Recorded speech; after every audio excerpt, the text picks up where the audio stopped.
过年伫要到嘛，总统赖清德呢，今仔去到花莲勉励空军部署的天宫3型防空飞弹部队，而且也有特别进入战术中心车，了解这防空的效能。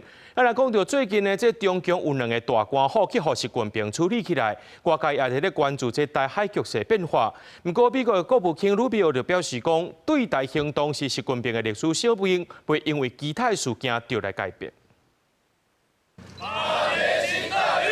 新正进前，总统赖清德去花莲，视察部署天宫3型防空飞弹的空军部队，嘛去海军海防第7中队视察向2、向3反舰飞弹，也有纪律军华防部感谢去年去花莲共互相救灾的国军，嘛把握机会甲朝野发声支持各方预算。希望朝野政党能够在国防、国家安全议题上放下歧见，为我们自己的子弟兵，为守护主权。 争取更多预算，投注更多资源。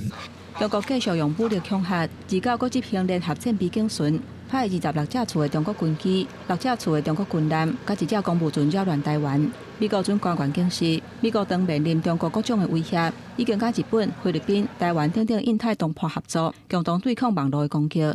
We're doing it on a daily basis. Certainly, there's opportunity to do more, but there's a very deliberate approach and campaign plan to working with our allies and partners.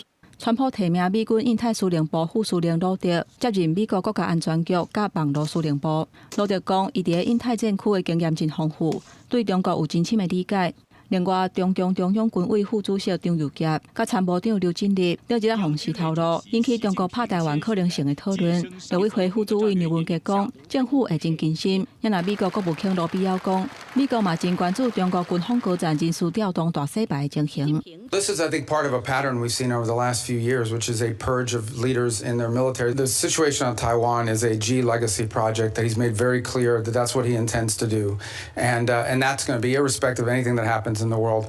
针对外界的联想，美国攻击委内瑞拉会影响中国对台湾的行动，罗比奥认为讲这并无正确。伊分析习近平是把台湾当作是历史的使命，袂因为其他的事件来改变。记者综合报道。